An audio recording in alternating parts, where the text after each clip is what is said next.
Hello, hello. What's going on, people? Not much, Evgeny. I've got my tea with me, And the Mickey Mouse. Brilliant. Minnie. It's Minnie. A Minnie. Oh, yeah. It is Yeah, Minnie it's Minnie. Mouse. Yeah. An Nice. alluring Minnie Mouse. That's just wrong on so many levels, isn't it? And I have my bun with me as well. Bun. Times have changed. Times have Yeah. changed. Yeah. Right. Okay. So, hello, everybody that's out there. We're Evgeny and Gigi from J1 Careers. Usually takes a little bit of time for people to show up. So, whilst we wait, Addy, I can see you're there. Could you just type and let us know you can hear us? That would be great if you could, Addy. That would be awesome. Whilst we wait for Addy to tell us, how's your day been, Evgeny? It hasn't been the most productive day, I have to say, which is unlike me. But I feel like I think even we need to sometimes just take it easy. That's how I feel. think What so. about you? I actually had quite a productive day, which hasn't happened for a little while, actually. So I'm counter. We're balancing each other out. But have you been landing a few planes? I can see you've got your special headphones on there, which always Yes. makes me think of like Bomber Command, in the 1940s.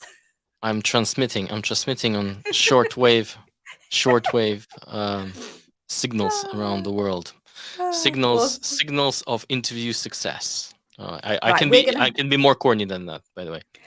I'm going to buy you some of those goggles, those aviation goggles, and like one of those silk scarves. You have to show up here one day with aviation goggles and a silk scarf. That'd be awesome. Let's do it. Let's do it.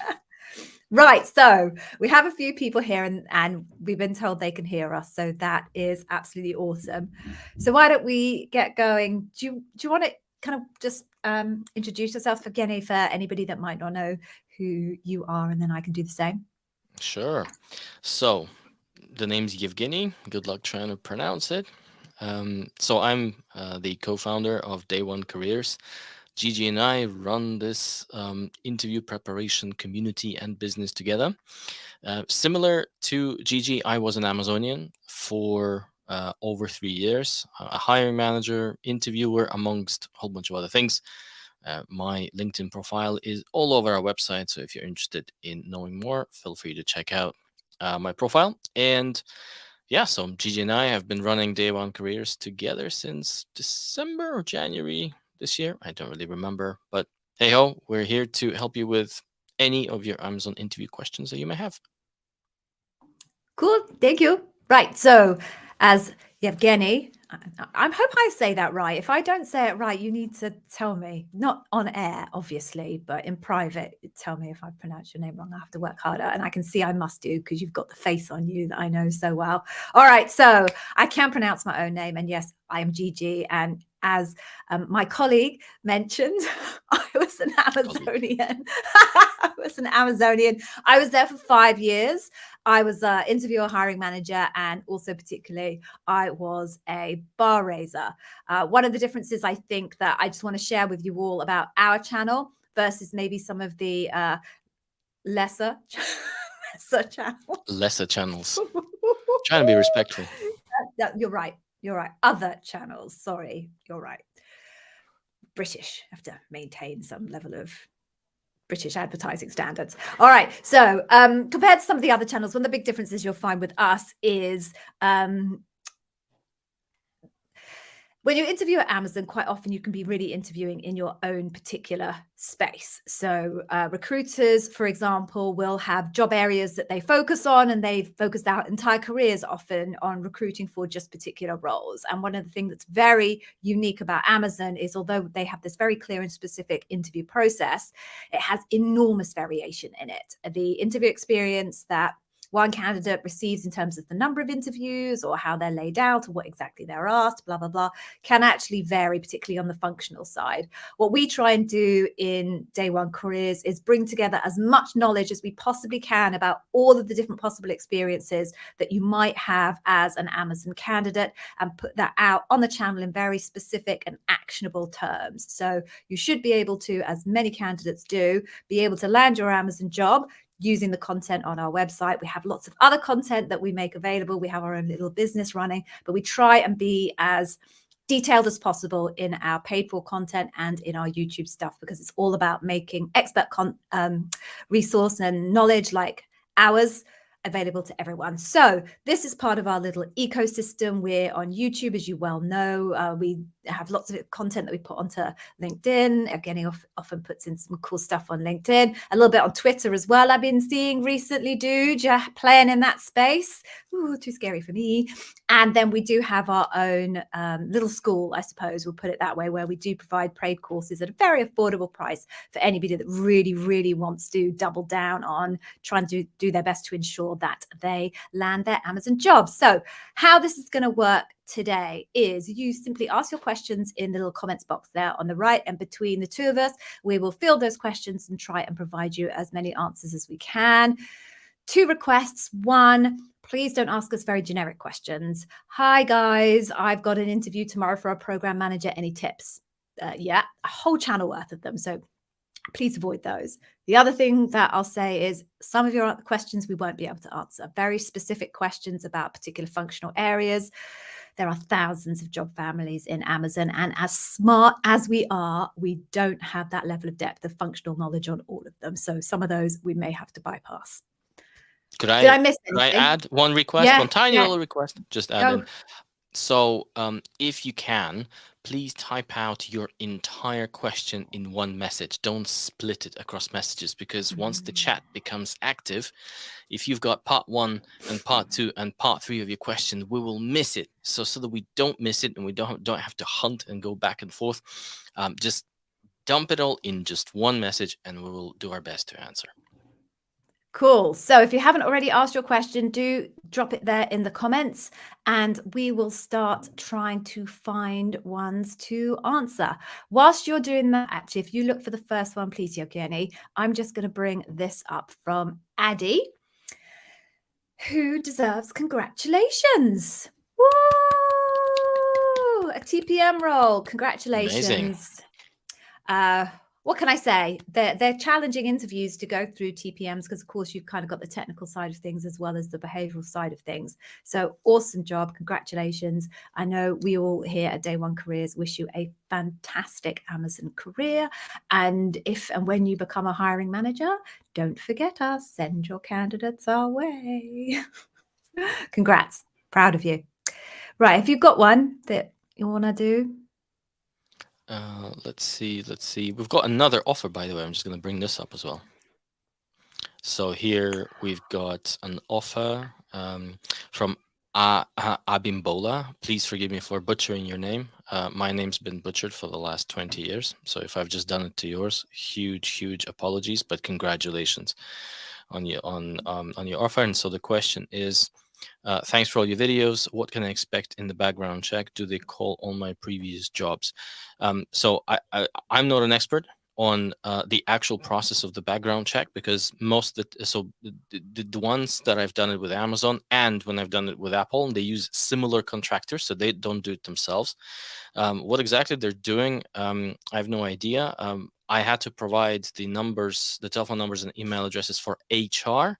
And from what I can tell, they might call the HR just to verify that you've actually worked there, just to confirm your employment. But to be honest, we're not experts. Although if I were you, I wouldn't need to worry. It's a fairly formal process. So that's. Can I add one thing? Yeah, go for it.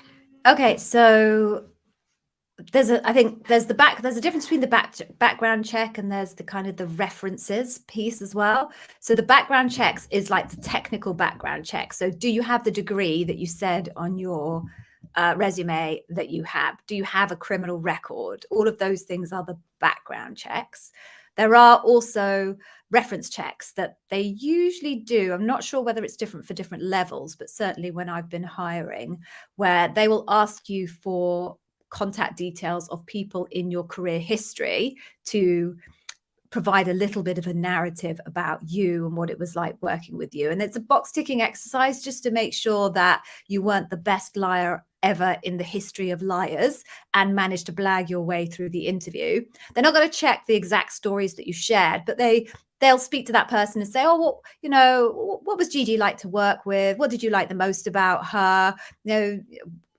Any particular things that you thought were incredible that she did, those types of questions. So what I did and what I would recommend you do if that's the type of thing that's going to happen to you is give them the number of the people that obviously you would want them to talk to, and then contact those people in advance, let them know they're going to get a call from Amazon, and then just prep them a little bit with maybe some stories that you worked with them on and you might want them to drop into the narrative. I mean, the job's done in terms of giving you an offer. It's literally just a box ticking exercise to make sure that you weren't liar pants on fire, but it's still worth just prepping those people with some narratives that you might like them to share.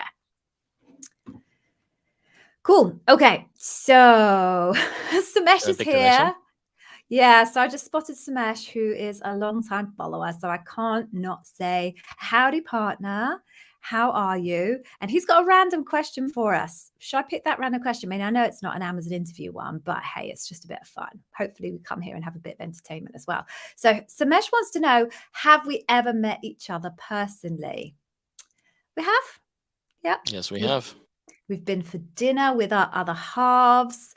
We do lots of our recording together as well. We don't live too far apart. Yevgeny's kind of closer into London than I am. So yes, we have. And he's every bit as lovely in person as he is on a screen. Right. Same goes for you, my partner. Same goes for you. Right. Let's get into the business. Right. Let's try and find another one. Right. Sorry, I've been very slack. What else do we have? Quickly scrolling. Okay. All right, I'm trying to find a question. People are making statements, but rather than questions. Okay, all right. Ooh, we're going to love this one. So the reason why I'm excited about this one, Iwona, I hope I have pronounced your name correctly, is this is a little subject of debate internally in Day One Careers, because it's not just the two of us. We also have some people that work with us, also ex-Amazonians, a couple of other bar raisers, recruiters, various other people that work with us here at Day One Careers. So we have our own little Discord chat and we talk to each other. And this was a subject of debate. So the question is, can you use the same answer in Loop as you use in the phone screen? Is the phone screen feedback shared in the Loop stage? Right. I'm going to work backwards in this one. So is the phone screen feedback shared in the Loop stage? Technically, the only people that can see the feedback from your phone screen on the system are the bar raiser and the hiring manager. That's a new development since the end of last year. So if you're watching any videos that are on the Day One Careers YouTube channel that says everyone can see it, it was true at the time, but that's no longer the case. Those are the only people that can see your data. But once they're in debrief, everyone's talking. So even though the other interviewers can't actually see the data from your phone screen, likely that the people who are in the loop are going to also be the interviewers that met you in your phone screen. So one way or another, it's inevitable that the examples that you gave and the information that you shared in phone screen is going to surface in the debrief. So that's the first part. Second part, can you use the same answers? There are split camps on this one. So some hiring managers and bar raisers and interviewers don't mind at all if you use the same examples repeatedly to a degree. And there are other hiring managers and bar raisers who do not like to hear repeats. So the advice that we give attempts to cover all eventualities. And this is the advice. Avoid repeating if you possibly can. However, in many cases, you can't avoid it. So if you can't avoid the repeat your example using or for a completely different leadership principle and lean really heavily in reshaping that example into that other leadership principle. So although broadly it's the same scenario, the behaviors that you're focusing your action section on, if you all know the STAR model, are very different behaviors the second time around. Final point of advice is if you are asked the exact same question between phone screen and loop, you can simply say, someone's already asked me that exact question, so do you want me to give you exactly the same answer? To which they'll probably say yes, because it'd be almost impossible to come up with a completely new answer for exactly the same question. So at that point, you can just give them word for word the same answer. I think that's our advice on that one. Anything to add? Nope, all very all summarized in a lot of detail. So I'm all good. Shall I pick the next one? Please, please. Okay, so here is a question about money, which is my favorite topic. So, hey, Gigi and Evgeny, thank you for the amazing work. And the question is from the Clockwork Eggplant. I love the subtlety. I love the subtlety. I wish Stanley Kubrick could see this. I will have a panel interview this week, and my recruiter reached out to me to prep me, and she was kind, gave you tips. Great. Sounds like you've got a great recruiter. She also asked your salary or compensation expectation, which is not uncommon. I gave her a gross ballpark amount for base. Did I make a mistake by replying before my panel? And will I have any chance to argue for more than the next step? Hopefully. No, you didn't make a mistake, although, how should I answer this? I mean, if you were completely prepared for these conversations, I think my first suggestion would be for you to try and delay this conversation about anything that has to do with money until an offer is made. Now, the reality is, and this is what I'm hearing from a lot of candidates, is that Amazon does not want to do it this way. So they're effectively pushing you to state a ballpark. In which case, obviously, you do need to state a ballpark. But again, whether you made a mistake or not really depends on how prepared you were. And what do I mean by prepared? So you need to know what the ranges are for the role that you're interviewing for. To the extent that you can get this information from the internet, you can use levels.fyi, you can use Glassdoor, although that one tends to be a bit patchy, just given that it's a bit of a catch-all source. You can approach folks on LinkedIn who are doing similar jobs in similar locations and just see if they can help you sort of benchmark the range roughly, and you'll be surprised how many folks will actually be open to talk about roughly the ranges for these types of roles, as long as you frame your questions not by asking, can you tell me what your salary is, but can you tell me some ballpark, what makes sense. And so the ideal scenario is that you need to have a number for your total compensation, which means your base and your stock, right? Once your sign-on bonus runs out, so in year 3, your compensation will be, unless you're in a sales role, it will be your base and your stock, below which you're just going to walk away. Below which, even though it's Amazon, you will still not take the offer, and then you need to stick to that number. And your last question is there space to negotiate after the offer is made? Yes, there's always space to negotiate. Even if they are rejecting your counter offers, there's still space to negotiate. The space to negotiate is in your head, not in theirs. So always negotiate. That's it. Anything to add, Gigi? I can't hear you. Yeah, that's my fault. I had my mic turned off so you couldn't hear me chewing. I love that. That's brilliant. The space to negotiate is in your head, not theirs. That's very profound. I might print that out and stick it on top of on a picture somewhere. All right, cool. I'm going to move on to Abby. So hello, and you are more than welcome for the content and tips. Oh, you did my RLP deep dives on Day One Careers courses. That's amazing. Hey, and you got looped successfully. Awesome. I feel there's a but coming here. So let's just go to the next point. Your role got filled. That's the one. That sucks. Okay. How would you recommend navigating the recruiter to find a desired role in your desired location? Okay. So I recommend a 2-pronged attack to this situation, because recruiters find people for jobs, not jobs for people. So if your recruiter has filled that role, they've ticked that off their to-do list and they can move on to the next role. It doesn't mean to say you don't have a recruiter who is a good person and will go above and beyond, customer obsession and all of that, but you can't rely on your recruiter for this. So obviously speak to your recruiter and let them know what you're looking for, and they'll hopefully reach out internally. The other thing I recommend that you do is keep checking the Amazon jobs board for roles that meet the criteria that you're interested in. I would say apply to those roles directly and then let your recruiter know that you've already made a direct application and ask them to reach out to the recruiter for that particular role to let them know that you are effectively pre-cleared. Because at that point, you shouldn't have to go through the entire end-to-end process. You should just be able to go to a mini loop or even maybe a green light meeting. If you want to know what those are, there is a couple of videos on the YouTube channel that speak to mini loops and conversational interviews, I think they're called. So own it.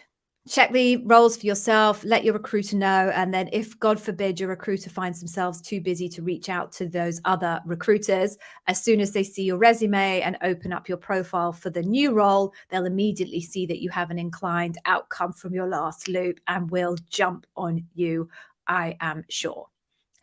Okay, Yevgeny, your turn now. Here we go. Take it So, away. Oh, sorry, I clicked it off and you clicked it on at the same time. no, My it's bad. okay. Okay, so we've got. So here's a question.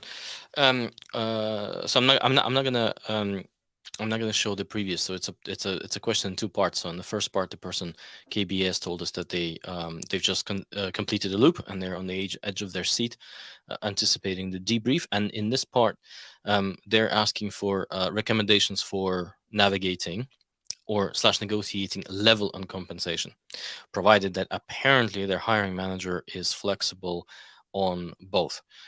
So with regards to negotiating your level, I'm not entirely sure this is actually negotiable, because you would have to demonstrate in your interview that you raised the bar against a particular level that role can scope towards. So some roles are level flexible. So a hiring manager can up scope and up level the role, or down scope and down level the role for the right candidate. Some roles are not, right? You either get an offer at an L6 or an L7, or you don't get an offer at all. Sounds like in this case, the hiring manager is flexible on the role. Either they can up scope and down scope the same role, or they may have other roles in the team which are similar in terms of the job spec, but they are at a different level. So unfortunately, that's not really negotiable. So for example, if they have L6s and L7s in the team, you just need to make sure that you have raised the bar against what they believe the bar to be for L7s in the same job family, and that's how you get the level. The condition for that is that you need to have an appropriate bar raiser who can evaluate whether you have raised the bar against that particular level. So we don't really know what level the bar raiser was in there. So I'm just hoping that they gave you the most senior level bar raiser so that they can figure out whether you're good for an L6, L7, or whatever the levels are. The second part of your question is, how do you approach negotiating the compensation? That is exactly the same approach that I've just mentioned to the previous caller. Do all the research that you have, make sure that you have that number, which is your minimum number. It could be a very high number, but it needs to be your minimum number, below which this offer is not good to go for you, and stick to that number. It's not. I have known candidates who went with a number that was 20-30% higher than what their recruiter has communicated to them previously, and sent 2 offers back to Amazon without outwardly rejecting them, but basically saying, look, super excited about the role, really want to join. However, the compensation is still not where it needs to be for me, and restated the number. And after the final rejection of the sort, Amazon came back and matched their expectations. So feel free to negotiate in good faith, but do so persistently and see what happens. What's the worst thing that will happen? They will never pull the offer. They will never rescind the offer, because you're negotiating in good faith. So that's it. Anything to add, Gigi? And you So were I'd keep muted again. muting. Yeah, no, nothing to add. Perfect. Okie dokie. So next one I'll pick is this one. I should apologize. I know you can all see me, both the live people and everyone in playback, drinking my tea and eating my bun. Usually I wouldn't eat live, but I have been with candidates all afternoon. And if I don't eat, then my sugar levels drop. And yes, I won't be good for much. So I apologize, but needs must. Don't see Does me that pass mean out. as a Russian Brit I can drink? Because I can Sure. drink. Of course, drink. By all means, drink. You I know what? honestly thought that was going to be a bottle of vodka. I saw the clear liquid. It took me a while to process the label. San Pellegrino. Ooh, very posh. Very posh. Right, tap water where I am. Right. Tisha, Tisha, that would be right. So what happens if you submit the writing sample less than 2 days prior to loop? Okay, so let me just provide some context for anyone that doesn't know about the writing sample. Writing is very important in Amazon. It's the way pretty much all decisions are made, through somebody writing a doc and everyone sitting down and discussing it.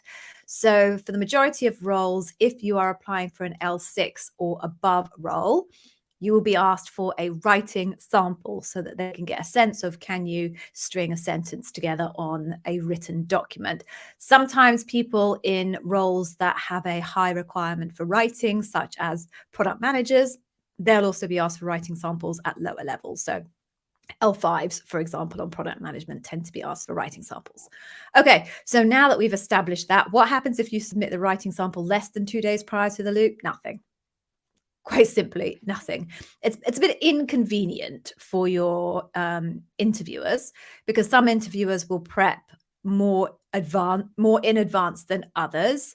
So if you're the hiring manager or the bar raiser and you are required to read the writing sample if you're in either of those roles, and you prep more than 2 days before the loop, then that sample of information will be missing and it might be a bit annoying. But broadly speaking, as long as you have it in probably 24 hours, something like that, before the loop, you should be fine. But make sure you have it in at least 1 day before the loop. Otherwise, it's very inconvenient. They cannot make a decision on whether to hire you or not until the hiring manager and the bar raiser have seen the written sample. As a bar raiser, I have had candidates who have submitted it after the loop, but before debrief. And that's okay, because then at least I had the opportunity to be able to read it before debrief. So if you aren't able to get it in before loop, better make sure you get it in very, very soon after loop, and explain to your recruiter with a good reason as to why you weren't able to meet the deadline set. Anything to add, Yevgeny? Nothing to add, although we do have another question on the writing recommendations. Ooh, So I'm just you going take that. to bring it up. So here the question is more around any additional recommendations for writing tips. All I would say is that if you can string together a story, like a very simple story with a beginning, middle, and end, right? Like I even forget about the star outline, just literally some bit of context with some sort of, here's what happened. I don't know, the sky fell, and then the actions on how you were lifting the sky back, and then some results. The sky was lifted back. I lifted. Avoid passive voice. Yeah, I lifted the sky back, and the sky was, shining. Well, technically, the sky can't shine. It was the sun, but you get my point. I'm not going to get into the physics of it. So if you can do that, and I'm saying this as someone who's reviewed probably, over 200 written samples as Day One Careers, because it's a service that we provide. If you can do that, and you can avoid silly grammatical and spelling mistakes, again, if that's not your thing, use a tool like Grammarly, right? I'm going against the Amazon Gray, because they will tell you to not use anything, to show us how you write. But if if it's something that you're not really strong at, just get the free version of Grammarly, or just invest. I think it's like 20 bucks or $30 a year or something like that. Get Grammarly to just scrub your doc for those, annoying commas and semicolons and spelling mistakes, and you should be fine. That's basically my recommendation. That's like the bare minimum. Anything to add, Gigi? No, other than I did download Grammarly. He's been bugging me about Grammarly for a while. He's a bit pedantic about that. So I downloaded it. It's very good. Although I did disable it because it was like, when I'm trying to write notes quickly, it was really bugging me. So I disabled it. But that's a good thing. You can download it, everyone, for free. And then you can disable it for certain apps and packages. So definitely take that tip. Okie dokie. I thought you'd be proud of me, though, that I did actually. I'm very download proud of it. you. I'm Thank very you. proud of you. Thank you. That means a lot to me. You know it does. All right. So Ralph. And I think someone else asked this a little bit further down. Annie asked this question, or a flavor of this question, a bit further down. So I feel I need to sit up a little bit, otherwise my chin's lost, because that's a big chunk.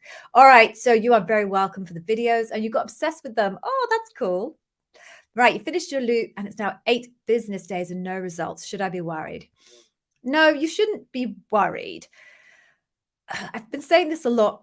I feel I've been saying it's a lot for quite a while now. So the truth is, the Amazon hiring process is groaning underneath the strain of trying to keep up with their growth. I think if you were to look at the Amazon job portal, you'll see that the most number of open roles is for recruiters.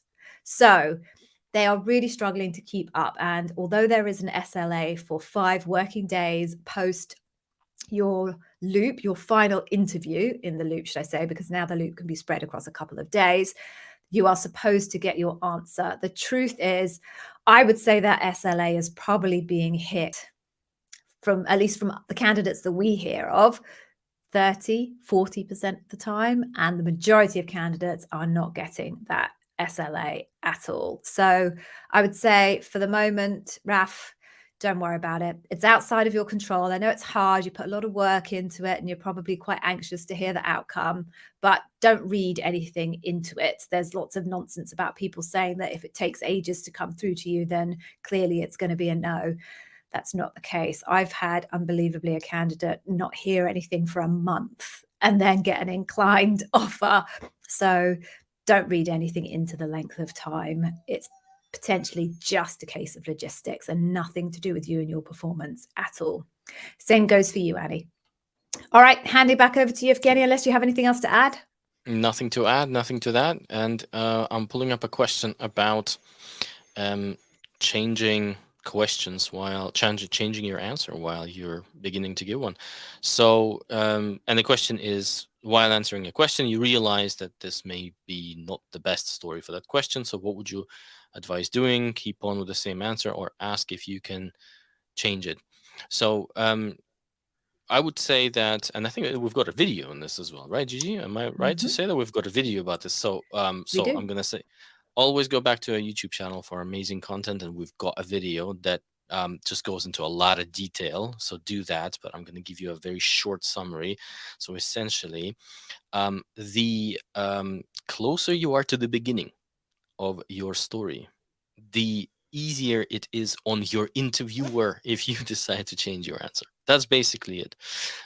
If you find yourself that you're more than halfway into your story, I think it's probably a good idea to just finish saying what you're about to say, thereabouts. But you watch our video, it's on our channel. It will give you color-coded zones, I believe. You've watched it? Yes, that will tell you exactly how this comes across from the other side when you're trying to change your answer. Generally speaking, yes, you do have an opportunity, but it's better to do it earlier rather than later. Anything else to add? Nope. Perfect. Right, quickly, this one for Select. So you got an incline 3 weeks ago, L5 AM account manager, I assume, but initial role is no longer available. It happens, as we heard earlier. So your recruiter says Amazon is currently go through yearly financial review. Is it OP2? Is it OP2 time? Can't be OP2 time, is it? OP2. So OP1 is they start writing it in. Now OP1 is August. August, yeah. And then OP2 starts from November, and then depending on the team, it sort of goes November, and some OP2s are locked in January. Okay. Most of them try to do it in December, but some of them do spill over into January. All right. So sorry, we're OP1s and OP2s is basically operating plan. So when teams, it covers a lot of stuff, but one of the things that the operating plans will cover for each individual team will be their headcount and their budget. So when you were saying your recruiter says they're going through a yearly financial review, that's what led me to OP1 and OP2. So maybe It's a bit not. late for But an OP2. yeah, but not quite right for OP1 either. So I'm a bit confused, but it doesn't really matter. The point is, your recruiter is saying that there's not many roles available. I'm not I would dispute that. Just go and look at the jobs portal. I bet there's a whole bunch of account management roles available, particularly in Amazon advertising, but okay. So should you keep looking and contact the recruiter, or wait for the recruiter to contact me for a role, maybe after a couple of months? As you know, loop validity, oh God, I don't have a problem saying that. Loop validity is up to 6 months. Okay, there's a really simple answer to this one, which is own your own future, right? Do not rely on anybody else for your success.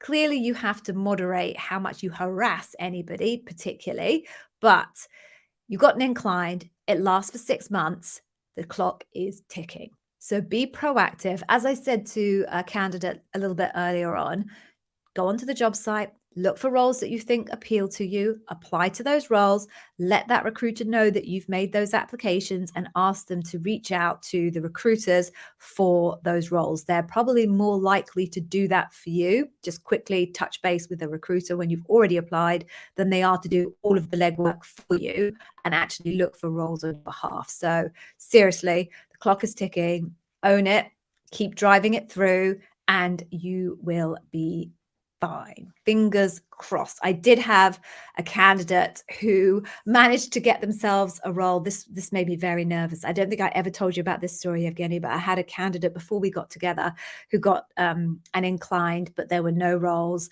And they managed to find a role as an area manager in Spain with 3 days spare of their 6 months. The two of us were like, ooh. But, work on it, keep being proactive like he was, and then fingers crossed, hopefully you'll get there. Good luck. I know we all wish you good luck. Should I hand over to you? Yes, I've been going through a whole bunch of questions, and I just realized that it's completely outside of my expertise. Like, for example, does Amazon help with home office setup over and above laptop? I'm like, I have no idea. I never asked for one, even though I spent over a year working from home. So I'm gonna pick something that I think I understand. But if you've got any ideas, Gigi, let me know. So here's my understanding. Again, not an expert in this area, but my basic understanding is if your job is classified as a remote role or a part remote role, they will have some obligations to helping you get the right setup. If your role is not a remote role and you're supposed to be office based, they will not support you with any setup requirements. 'Tis my understanding. Now recalling how things played out with my team when we had to be remote through COVID, we were all classified as office-based employees, but effectively our manager just said, look, if there's something that you need and that you don't have, which will include a desk or even a monitor, and you need to buy it, just expense it. So I think on a team by team basis, there's some flexibility. Yeah. But I think in terms of as an HR policy, it's exactly what you said. Yeah. So when COVID kicked in, I think that's just a different story. We were all given, I was there as well, and we were all just given a budget and said, buy whatever you need basically to make the whole thing work. I think that's now reverted to more BAU policies where remote working is a newly classified type work status. It was never before. It didn't even exist as a remote worker. You had to have a local agreement to be able to work from home a couple of days a week. But yeah, I think that's my understanding anyway. If you're a remote worker, then they have obligations to you. The extent of those obligations, I suspect, will vary depending on what country you're in. I would imagine if you're in Germany, like they probably literally have to measure you for a chair. If you're in the US, you might just be told to sit on a plank of wood. I don't know. But yeah, so check with if it matters to you, then check with your recruiter. You might have to buy your own laptop. Anyway, so here's a good question. Hello and thank you. I will have my interview on Wednesday, and I'll have the 3 interviews on the same day from 9 to 12. And the question is, what would be the best advice to be able to go through all the interviews during the 3 hours? Get some sleep the day before. That's my advice. Next. You're so and so. I haven't even picked one yet. all right. I'll find one. I'll find one quickly. Okay. We've got. I'm still looking. Oh, Chris, thank you, Chris. Oh, he's asking you to talk about the writing assessment. I think Chris must have missed that a little bit earlier. Do you want to just do that for Chris, just briefly? Yes. Well, not briefly. Do it for Chris. Yes. So Chris, right? You will know, hopefully, from YouTube, from all sorts of different sources, that internally Amazon communicates in written documents. It's not the only company that does that, even though Amazon prides themselves on trying to say that we're unique. We're the only company that does it. But there are other businesses that do it. But the thing is, PowerPoint or Keynote at Amazon is nearly non-existent unless you're in a training session or unless you're presenting something to external customers, like you're in sales, for example. So if you need a decision made inside Amazon, it's a doc. So it's a Word doc.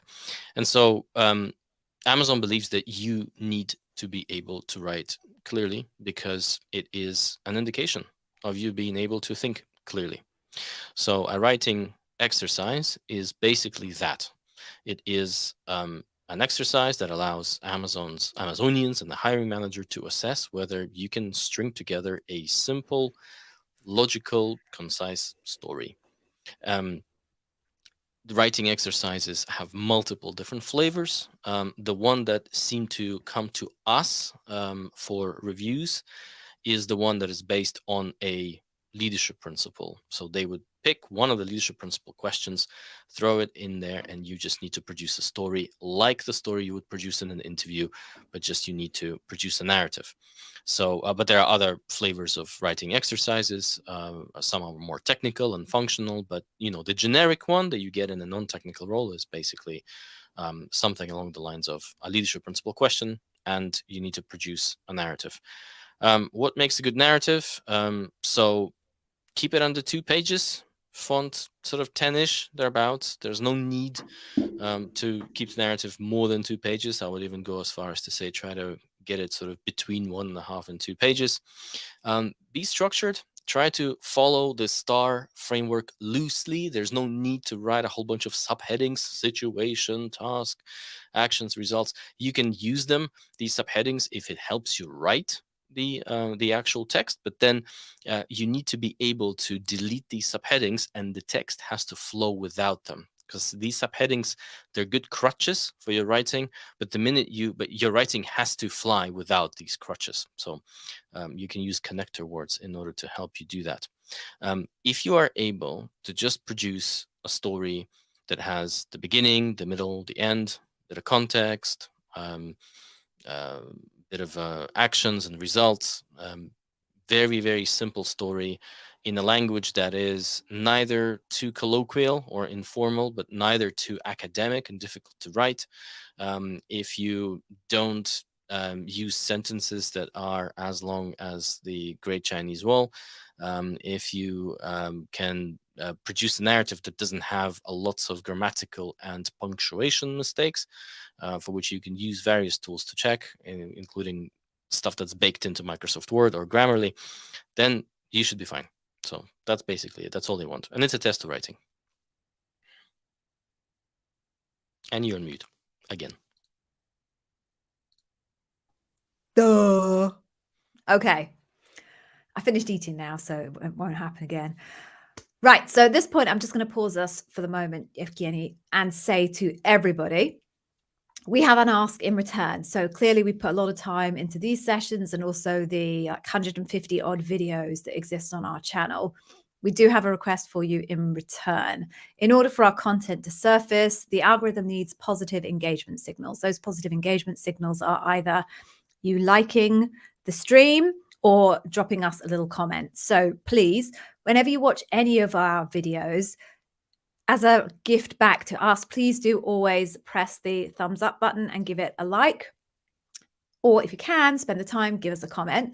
For now, I'm going to ask you to take a couple of seconds just to go and press that thumbs up button for this particular video. And in the time it's going to take you to do that, this is your favorite bit. I know this is your favorite bit. We have a little video to keep you entertained. I think it just keeps me more entertained than it does keep anybody else entertained. But I guess, hey, whatever it takes. I'm going to play you a little video. So whilst we're doing that, please do just give us a thumbs up. Here we go. Like the stream, or like the stream, or like the stream, or like the stream, like the stream, or like the stream, or like the stream. I like the stream, or like the stream, or like the stream, or like the stream, like the stream, or like the stream, or like the stream, like the stream now, like the stream now, like the stream now, like the stream now.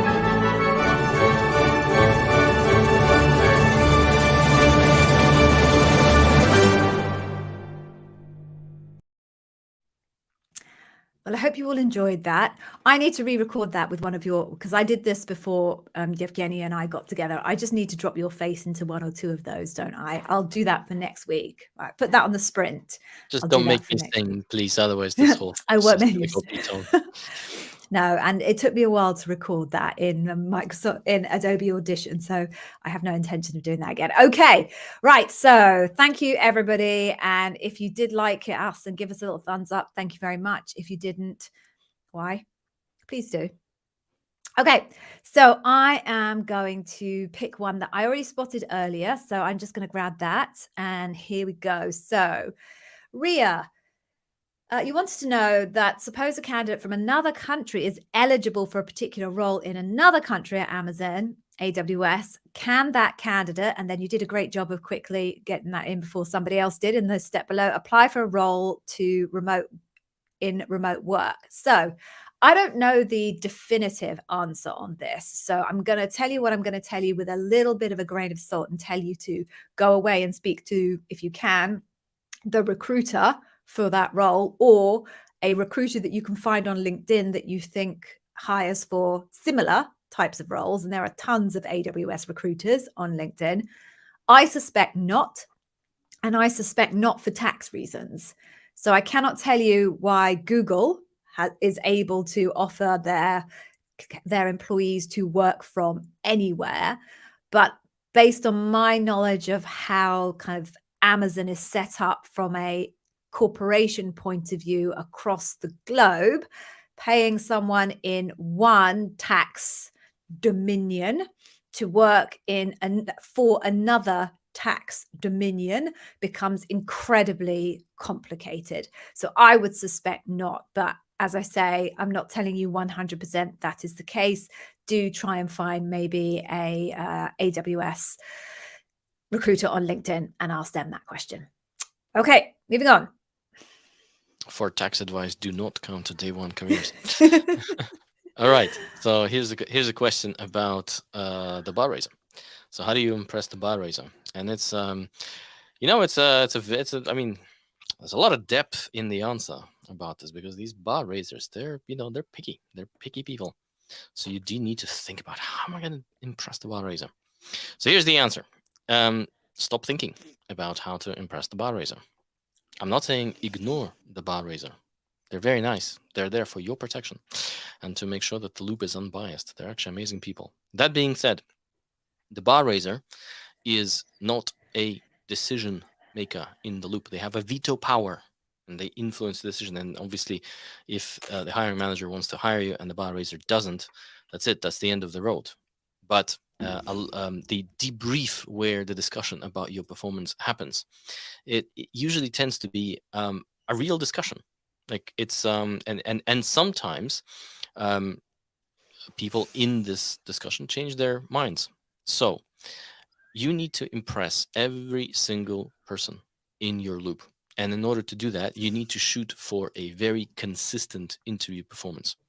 Because I can tell you that if you save your best stories just for the bar raiser, and for example, not for the rest of the interview, here's what will happen. The bar raiser would want to hire you, but the hiring manager wouldn't. And guess what's going to happen? They're not going to hire you.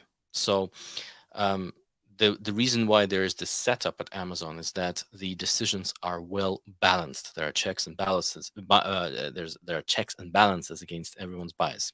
So forget about the bar raiser specifically, and just aim for a very consistent, great interview performance. Anything to add? Nope. Wunderbar. So let me pick this one. I have noticed that we are coming quite close to the end of our list of questions. So if you have a question, don't be shy. Do add it in because we have a few minutes spare. So Surendra, you have your loop on Wednesday and you did your writing assessment yesterday. Will the writing assessment be evaluated earlier than Wednesday and can have a decision made before loop? Okay, so there's no decision to be made on the writing assessment. It doesn't make up X percent of the points that you earn in your kind of assessment process in debrief. It doesn't work like that. There are no points. There's no scoring system. So effectively, simply what happens is your hiring manager and your bar raiser are obliged to read your writing assessment before a decision is made at loop. Some teams like to ask the candidate about their writing assessment in the actual loop. That's why they want it 2 days before, in case anybody does actually want to ask you the question. Some don't, and maybe they'll never refer to it to you, but they will read it before they go into debrief. The hiring manager and the bar raiser have to form an opinion that you are a competent writer. Now, some roles will require a higher level of competency than others. There's a level of kind of experience and judgment, high judgment applied here. If you are a product manager, then you have to write a lot to be successful in your role. And therefore, what would be acceptable as a quality of writing for a product manager might be different for the quality of writing for, I'm trying to think of a role that wouldn't really write very much. I don't know, software development manager, although they would still do some writing. So the standards would be slightly different, but nonetheless, what they just have to get to is a considered view that you are a competent writer. And if you were to land in Amazon tomorrow and have to write a doc, it wouldn't be a complete catastrophe. That's the decision they have to make. Then they're thinking about the leadership principles. Are you raising the bar on the leadership principles? Are you functionally capable of doing the role, judged by all the assessments that you've made functionally? So you need to think about it in that terms. No decision is made about whether your writing sample kind of like gets you past one gate. Doesn't work like that. Did I articulate that clearly, Yevgeny? Brilliantly, with utter brilliance. Here's a question about Amazon's internal transitions. So does Amazon support internal transitions of employees to another country? And do you have to complete a certain number of years within Amazon to be eligible for that? So broadly, what you will find at Amazon is that they generally, as an organization, really welcome and do support moves of employees, whether it is within the same country or even internationally. And that is very consistent. And I would say, even comparing to the only other big tech organization that I've worked, which is Apple. So at Amazon, it is a lot easier to move generally across roles. So that's the answer is yes.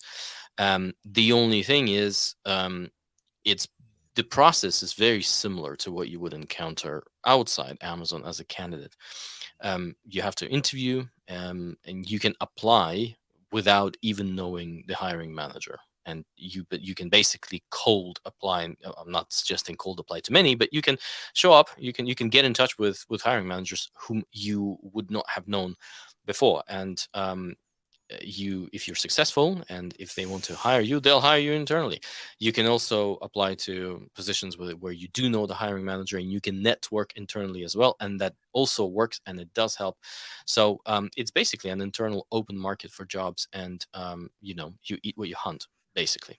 Answering your question about limitations on transfers. So from what I understand, this is very location and market specific. When I was there, the only such limitation that I've known about, and I'm sure that Gigi will be able to add if she knows about anything else like that, was India. So as far as I understood, as someone who actually has hired internally Indian Amazonians and transferred them over to Luxembourg, in India, you need to stay in the role for 2 years before you were eligible for an international move. So that's the only such location that I know. I'm not aware of any other locations, but Gigi, please keep me honest. There might be out there somewhere. In all honesty, I have no memory of the policy on that. So don't know, but now we need to we'll go see if we can find out. Not sure I can post it anywhere, but we'll go and find out for our own knowledge in case anyone asks that question again, because I have zero memory of that. Okay, so here, quick one here. So you have an interview set up for a finance manager position. Your question is, how do you find out if that person is a finance person or an HR person? Okay, so I guess 2 routes. Number 1, look them up on LinkedIn would be my first go-to if that was me. The second thing I would do, or I'd probably do at the same time, is ask my recruiter which of those they were. And then the third thing I would do is not worry about it too much. When you get into the interview with that person, they'll introduce themselves. They'll tell you what part of the team they're from.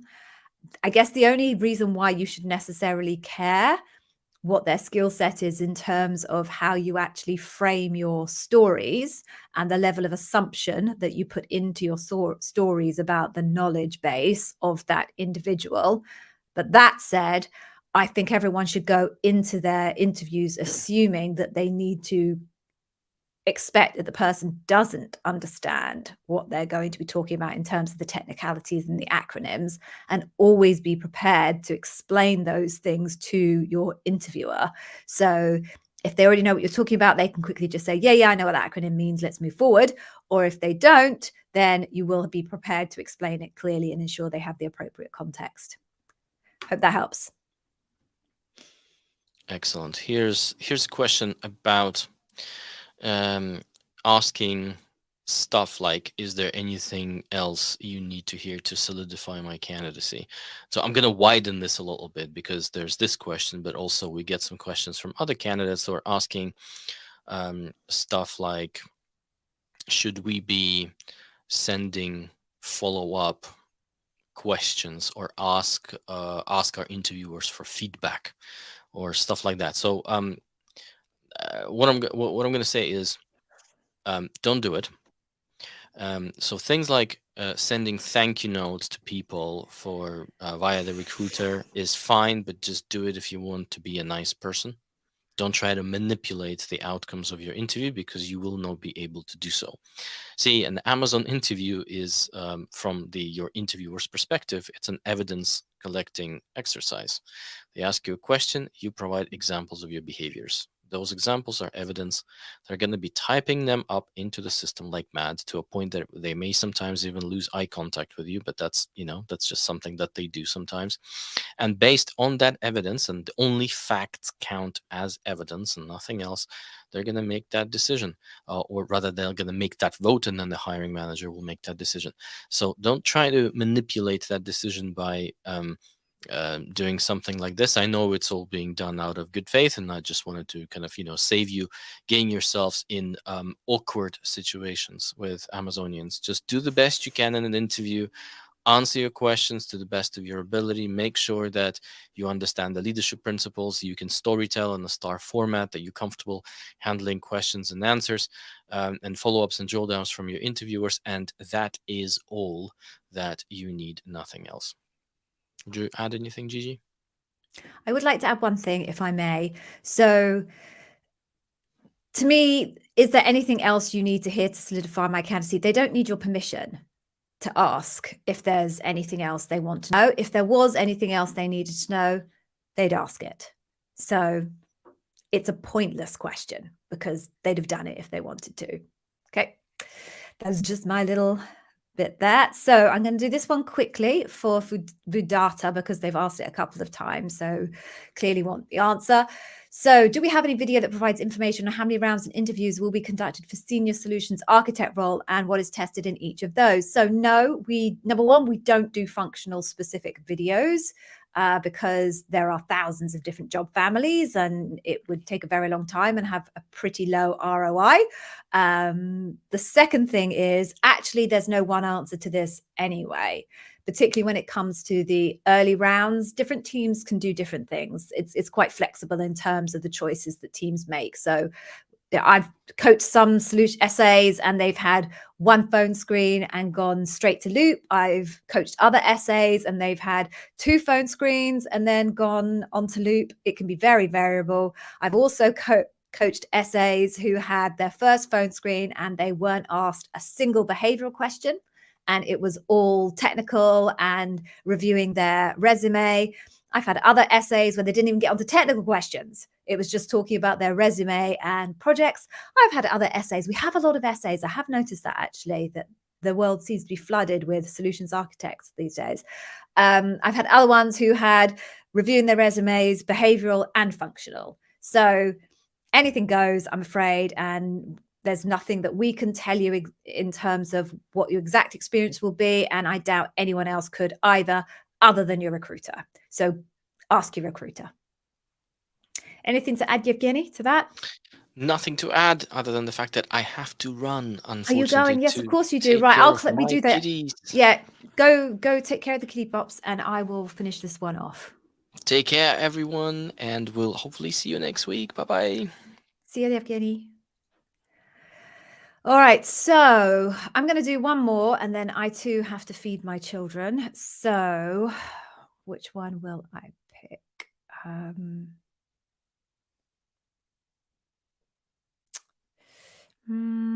Just quickly choose one.